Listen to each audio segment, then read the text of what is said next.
Hello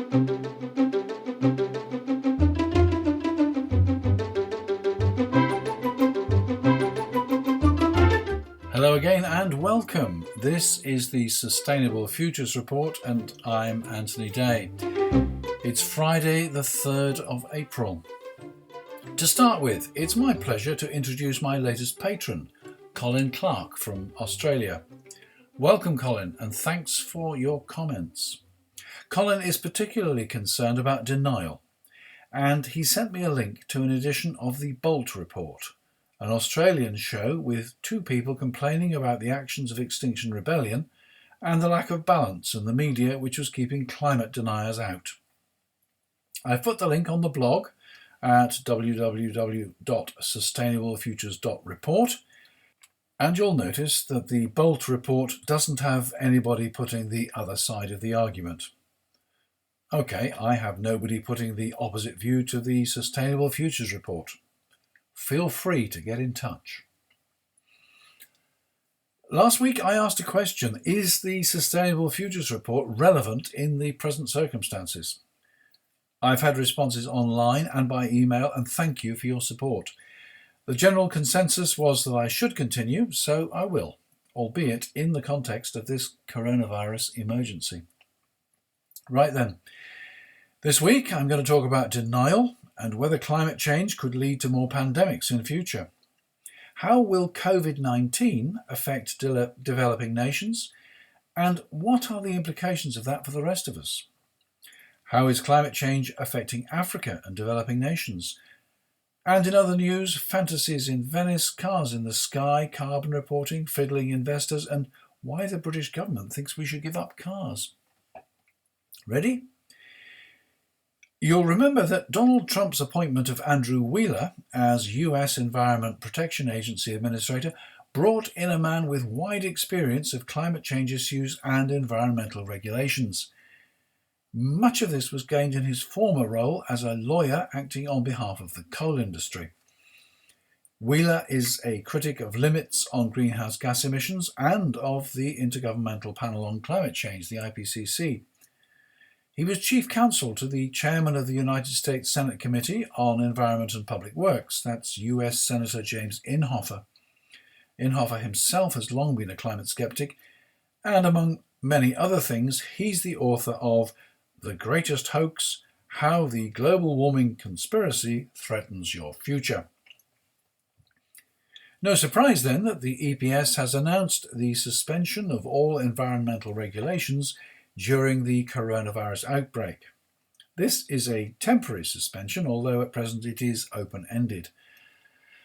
I say no surprise, but it's not altogether clear why the virus should justify such a moratorium, and Cynthia Giles, who headed the EPA's Office of Enforcement during the Obama administration, called it an abdication of the agency's duty. For example, not only will the oil industry not be sanctioned for leakages which contaminate water sources, but the obligation to record emissions and pollution events will be suspended. When all this is over, there could be no record of the size or nature of events which may have occurred. In the Toronto Sun, correspondent Laurie Goldstein claims that rich hypocrites are the real climate deniers. He cites a recent study by the University of Leeds in the UK, which says that rich people are most to blame for human-induced climate change. The wealthiest 10% of people in the 86 countries surveyed consume 20 times more fossil fuel energy than the poorest 10%. The largest disparity is in the transportation sector, where the top 10% consume 187 times more fossil fuel energy than the bottom 10%. Goldstein says that minimum wage workers in Canada, who think human-induced climate change is a hoax, are doing far more to save the planet than all of the rich and relatively rich people who mock and denounce them as a climate denier. In his view, poor people are the world's greatest environmentalists because they consume less than rich people. They live in small apartments, not mansions. They take public transit, not cars. They don't go on exotic vacations. They don't fly. They have few material possessions. Since almost all goods and services consume fossil fuel energy, their carbon footprints are small because they consume less. In response to the study, Professor Kevin Anderson of the UK's Tyndall Centre for Climate Research said, "Anyone who tells others to consume less to save the planet is a hypocrite, unless and until they're willing to consume less themselves." I agree with that, but the crucial thing to remember is that while you can write off many people, including me, as a hypocrite, that does not change the truth of climate change science. Anderson goes on, "Nor can the rich claim to reduce their carbon footprints by buying carbon offsets, because the only credible way to reduce one's carbon footprint is not to emit fossil fuel energy in the first place. Carbon offsets are the modern equivalent of papal indulgences, paying for sin without giving up the sin. Hardly anything new for the rich." I totally agree with that. I spoke to patron Victoria Covington last week. She was wondering whether global heating and climate change would lead to more pandemics in the future, so I said I'd look into it. The World Health Organization reports that there is much evidence of associations between climatic conditions and infectious diseases. Malaria is of great public health concern and it seems likely to be the vector-borne disease most sensitive to long-term climate change. Malaria varies seasonally in highly endemic areas. Excessive monsoon rainfall and high humidity was identified early on as a major influence, enhancing mosquito breeding and survival. Recent analyses have shown that the malaria epidemic risk increases around fivefold in the year after an El Niño event. They say, changes in infectious disease transmission patterns are a likely major consequence of climate change. We need to learn more about the underlying complex causal relationships. This seems to indicate that climate change will not generate new diseases, but it may produce conditions for diseases to arise in greater numbers and different locations than we would normally expect. The link is on the blog if you want to read the whole paper. Writing on the Ethical Corporation site, Paul Polman, CEO of Unilever and co-chair of the World Economic Forum, argues that companies must rapidly transition to a way of doing business that does not destroy biodiversity and natural capital, or there will be more COVID-19s. Since the COVID-19 outbreak, he says, many researchers have highlighted how the destruction of our biodiversity and natural capital has in fact perpetuated many new pathogens. Deforestation and urbanization, for example, coupled with a population explosion, has led to humans and animals coming into ever closer contact, resulting in the transmission of more diseases and viruses from wildlife to humans. COVID-19 is clearly a wake-up call that we must start living within our planetary boundaries. And I'm convinced we can do so, he says, provided we equally value natural and human capital. He continues, this is a crucial decade of action that requires business to step up to help decarbonize the global economy and deliver the Sustainable Development Goals. It's also a super year for nature, in which we need to integrate stewardship of the Earth's life support services, oceans, biodiversity and climate, with a new way of doing business. Valued at $125 trillion a year, our natural capital and biodiversity are vital components of the wealth of nations. Writing for the World Economic Forum, Kate Whiting says coronavirus isn't an outlier. It's part of our interconnected viral age. Coronavirus COVID-19 is part of a pattern of increasingly frequent epidemics that have coincided with globalization, urbanization, and climate change. As society becomes more connected, collaboration and cooperation will be needed to reduce the impact of future epidemics. Or maybe, once all this is over, we will re-evaluate whether we need to become more connected, physically at least. Already, companies and the NHS are beginning to wonder whether supply chains which stretch right across the world are worth the risk. And to the extent that we successfully implement the circular economy, our raw materials will be the waste that we create locally. In January 2019, the World Economic Forum, in collaboration with Harvard Global Health Institute, published a white paper entitled Outbreak Readiness and Business Impact, Protecting Lives and Livelihoods Across the Global Economy. Did you read it? You can if you follow the link on the blog, www.sustainablefutures.report. Chelsea Harvey, writing for Scientific American, says, as the Earth continues to warm, many scientists expect to see changes in the timing, geography and intensity of disease outbreaks around the world.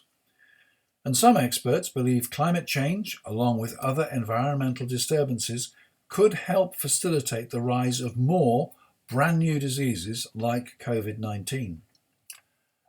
There's a great deal of research about climate and vector-borne diseases. These are illnesses that are transmitted to humans by other animals, such as mosquitoes or ticks. But it's much harder to research climate impacts on human-to-human disease transmission. We can put mosquitoes in a lab, said Rachel Baker, an expert on climate and infectious diseases at the Princeton Environmental Institute. Put mosquitoes in labs looking at everything from life length and egg-laying properties and all these different physiological life cycle characteristics and relating those back to climate drivers. But with directly transmitted diseases like influenza or COVID-19, it's much harder to run experiments. Some viruses, flu for example, can be tested in animals like guinea pigs, but that's not true for every viral illness. And animals don't provide a perfect analogy for the way diseases spread in human societies. The general conclusion seems to be that climate change will stimulate more disease. Whether these will be novel diseases is not clear, but diseases seem set to be an increasing and significant problem. And although it's not actually a disease, a plague of locusts can have serious consequences for human survival. Carbon Brief addresses the question, are the 2019-20 locust swarms linked to climate change? This outbreak was the largest seen in 25 years in Ethiopia and Somalia and in 70 years in Kenya. Although at least one swarm was calculated to be 60 kilometres long by 40 kilometres wide, overall the outbreak was smaller than many occurring in the 20th century. The Arabian Peninsula, the landmass between East Africa and Asia comprising Saudi Arabia, Yemen, Oman, Kuwait, Qatar, Bahrain and the United Arab Emirates, is the principal breeding ground for locusts, and it was struck by several unusually severe cyclones between 2018 and 2019. When the first storm, Cyclone Mekinu, hit the Arab Peninsula in May 2018, it filled a vast desert near Yemen and Oman, known as the Empty Quarter, with freshwater lakes. The moisture caused lush vegetation to grow in the usually barren environment, attracting desert locusts hunting for food into the area. The first cyclone led to this emergence of optimal breeding grounds for the locusts. Then a second cyclone reinforced the damp, lush conditions which allow the insects to continue to breed and increase their population some 8,000 times. They survived through a mild winter, and in summer 2019 they migrated into Africa. Here there were unusually wet and stormy conditions which allowed the numbers to grow still further, and unusually windy weather blew the insects into the interior. So did climate change cause this plague of locusts? At the time, Antonio Guterres, the UN Secretary General, said there is a link between climate change and the unprecedented locust crisis plaguing Ethiopia and East Africa. Warmer seas mean more cyclones, generating the perfect breeding ground for locusts. This is getting worse by the day. Dr. Wenju Kai, director of the Centre for Southern Hemisphere Oceans Research at the Commonwealth Scientific and Industrial Research Organisation in Australia, said It's highly likely that the event that we've just seen has a very strong warming component in it, but attributing individual events to long-term climate change is not a simple issue. I think the message is that we shouldn't meddle with things we don't understand, like the planet. As we well know, COVID-19 is a global crisis. While there are arguments about testing, ventilators and personal protection equipment, the UK remains one of the nations best able to cope with the emergency. But this is a global crisis and affects every nation regardless of their ability to deal with it. The developing nations are particularly at risk. 20 experts, among them 4 Nobel Prize winners, including Joseph Stiglitz, Lord Nicholas Stern, and 7 chief economists of the World Bank and other development banks, have written to the G20 leaders to warn of unimaginable health and social impacts as coronavirus rips through the developing world, taking overburdened healthcare systems beyond breaking point and causing economic and social devastation. At least $8 billion in emergency funding has been requested by the Global Preparedness Monitoring Board. But this is just a start and tiny by comparison with the $2 trillion pledged by the US government and the £330 billion pledged by the UK government to support their own countries.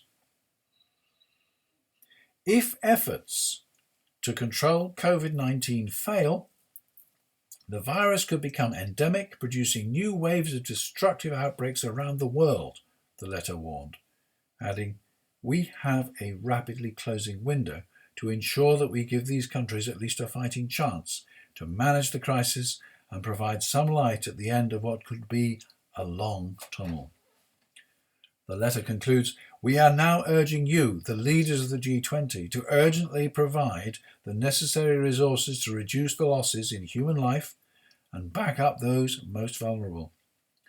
The required investment is minute compared to the social and economic costs of inaction. History will judge us harshly if we do not get this right." This is just another disaster heaped on to the developing nations. If I was cynical, I might suggest that chronic COVID-19 in the developing nations would be such a permanent threat to the wealthy West that foreign aid to eradicate it would be forthcoming. We shall see. It's frequently been suggested that climate change is likely to affect poorer nations sooner and harder than the rest of the world. Much of Africa is dependent on regular and predictable rainfall to support its farmers' crops and livestock, but things are changing. For example, for the decades following the 1960s and peaking in 1984, there was a downturn of rainfall of some 30% across the Sahel, which led to famine and the deaths of hundreds of thousands of people and the displacement of many millions. Drought is driving dust storms, and yet, as we saw above, in 2019, the Central Eastern African states suffered a succession of cyclones and widespread floods. Crops and livestock washed away are just as dead as those killed by drought. Meanwhile, as the land becomes uninhabitable, refugees attempt to crowd into cities. According to the UN, no continent will be struck as severely by the impacts of climate change as Africa. Given its geographical position, the continent will be particularly vulnerable due to the considerably limited adaptive capacity and exacerbated by widespread poverty. Climate change is a particular threat to continued economic growth and to livelihoods of vulnerable populations.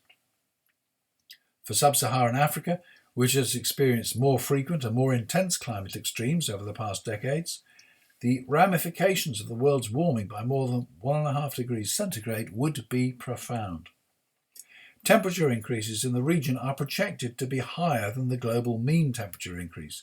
Regions in Africa within 15 degrees of the equator are projected to experience an increase in hot nights as well as longer and more frequent heat waves. The odds are long, but not impossible, says the IPCC, and the benefits of limiting climate change to 1.5 degrees centigrade are enormous. with the IPCC report detailing the difference in the consequences between a 1.5 degree centigrade increase and a 2 degree centigrade increase. Every bit of additional warming adds greater risks for Africa in the form of greater droughts, more heat waves, and more potential crop failures. On the other hand, the Brookings Institution says that Africa can play a leading role in the fight against climate change. In its Foresight Africa 2020 report, author Ngozi Okonjo-Iweala says that research from the new climate economy shows that bold climate action could deliver at least $26 trillion in global economic benefits between now and 2030. It could also generate over 65 million new low-carbon jobs by 2030, a number equivalent to the combined workforces of the United Kingdom and Egypt today. It could avoid over 700,000 premature deaths from air pollution compared with business as usual, and generate an estimated $2.8 trillion in government revenues in 2030 through subsidy reform and carbon pricing alone. She says if fairness was the only goal, the impetus to act would lie solely with developed economies. Make no mistake, the big emitters absolutely must step up their domestic climate action and quickly. But building the new climate economy is also a once-in-a-lifetime opportunity that every African nation should prioritise and claim a stake in. The opportunity is why, despite historically negligible carbon emissions, despite only accounting for 2% of world coal demand, and despite the lack of leadership from some developed countries, many African countries are now making serious efforts to transition towards low-carbon technologies, low-carbon and resilient infrastructure, and low-carbon tax systems. She goes on to explain how Morocco has built the world's largest concentrated solar facility to help achieve the country's goal of 52% renewable energy mix by 2030.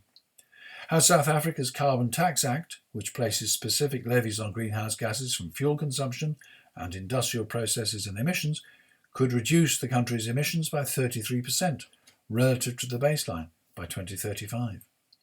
Nigeria has set a renewable energy target of 30% by 2030, and international oil company Shell has invested in Solar Now, which sells high-quality solar solutions in Uganda and Kenya. Since its inception in 2011, Solar Now has supplanted 210,000 tonnes of greenhouse gas emissions. African leaders cannot do this alone, and nor should they, she says.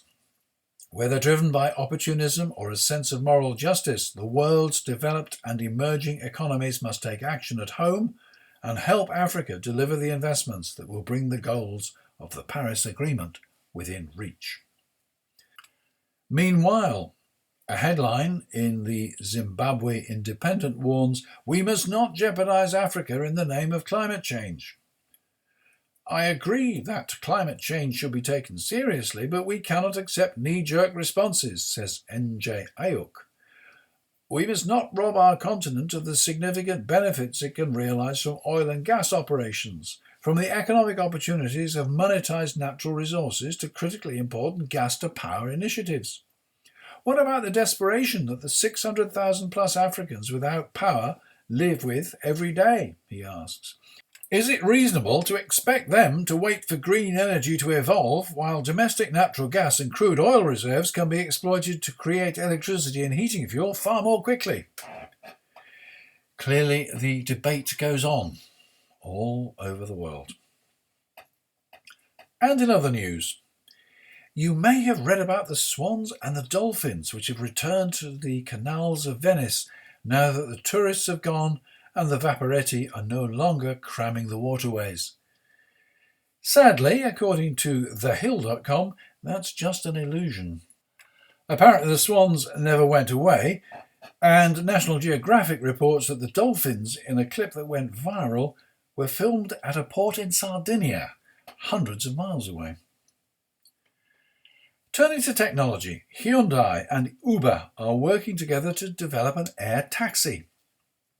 Our vision of urban air mobility will transform the concept of urban transportation, said Jaiwan Shin, Executive Vice President and Head of Hyundai's Urban Air Mobility Division. We are confident that Uber Elevate is the right partner to make this innovative product readily available to as many customers as possible.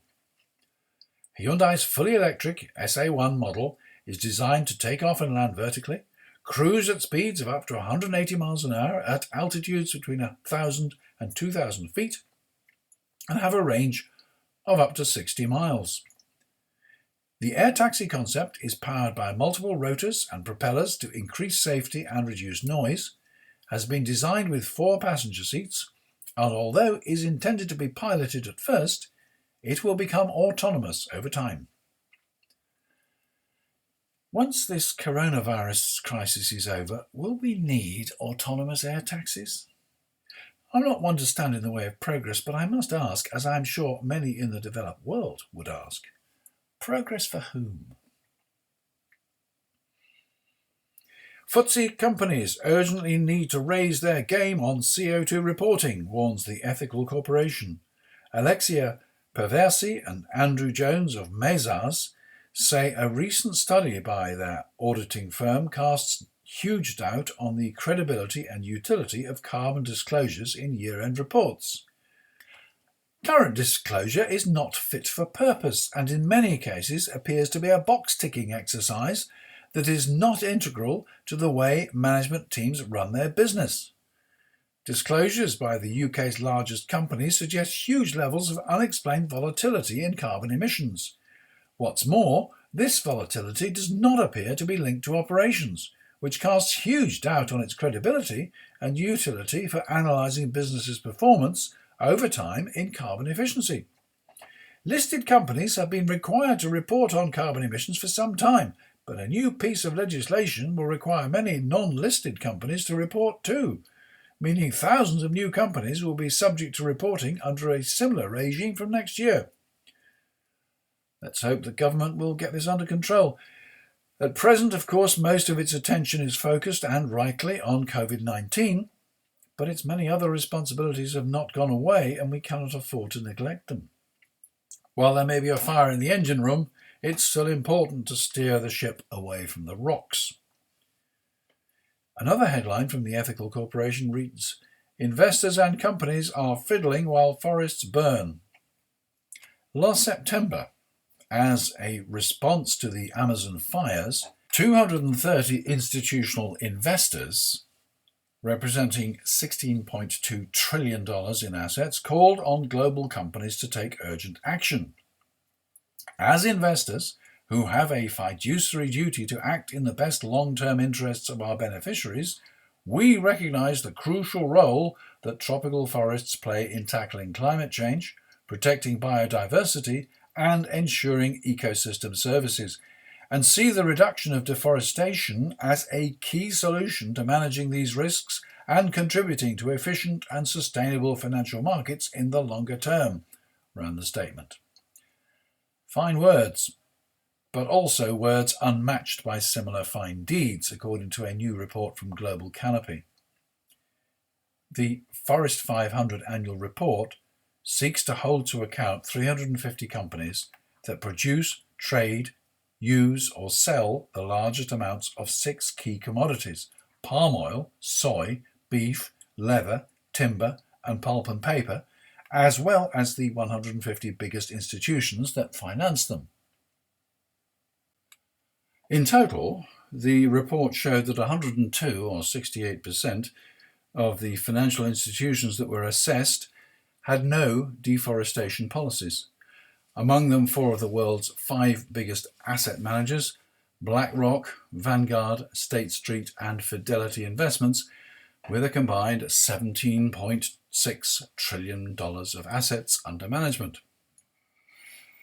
In other words, says the report's author, Sarah Rogerson, most of the financial institutions that fund the Forest 500 companies don't publicly recognise that their investments may drive deforestation and so contribute to climate change. And some people wonder why people like Extinction Rebellion are angry. And finally, in the foreword to a report entitled Decarbonising Transport, Transport Secretary Grant Shapps says public transport and active travel will be the natural first choice for our daily activities. We will use our cars less and be able to rely on a convenient, cost-effective and coherent public transport network. This is Grant Shapps, a minister in a Conservative government. You know, the Conservative Party, which supports the freedom of the individual, which frequently includes the right to drive as far as you like, wherever you like. The Conservative Party, whose Chancellor last month promised millions for road building and little or nothing for public transport. It's probably just an illusion. Was that a dolphin I saw flying past? That's it for this week. We may be locked down and working from home, but the flow of climate and sustainability news never stops, and I don't even manage to bring you half of it. I'm certainly not lounging on the sofa and binging on box sets. Next week, I intend to approach the Green New Deal, and I do hope to interview one of its architects. For the moment, that's all for this edition of the Sustainable Futures Report. All I've got to do now is record and publish it. Oh, I suppose I must have by now if you're listening to it.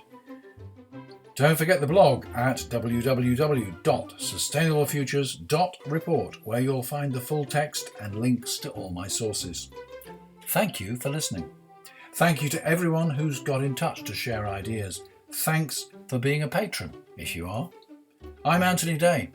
Till next time.